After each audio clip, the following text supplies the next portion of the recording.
भाई जना अक्ल करना बोलू। बड़ा बन रहा है, बड़ा बनाने के लिए।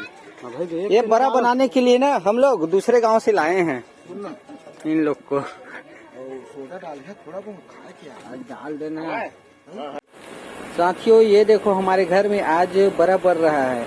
तो ये बड़ा ना छत्तीसगढ़ का मुख्य व्यंजन है। बड़ा बनाने के लिए उड़द दाल और चावल का प्रयोग करते हैं। उड़द दाल को पहले भिगा देते हैं और चावल को भी भिगा देते हैं। 1/3 चावल रहता है और भिगाने के बाद सुबह उसको पीस कर वो बड़ा बनाया जाता है। साथियों ये देखो सब मिलजुल कर बड़ा बना रहे हैं, एक दूसरे से गप मारते हुए क्या गप मार रहे हैं और बड़ा बना रहे हैं। साथियों ये देखो दो लोग बड़ा को तलने में लगे हुए हैं। तो साथियों देखते हैं इन लोग का जो बड़ा बना रहे हैं ना कितना टेस्टी है। तो साथियों जल्दी से और चेक कर बताओ कि इन लोग का बड़ा कितना टेस्टी है कि नहीं है इसको। ये देखो एक उधर से डालने वाला रहता है, अलग से उधर ला बना रहे हैं, उसको ला के डाल रहे हैं।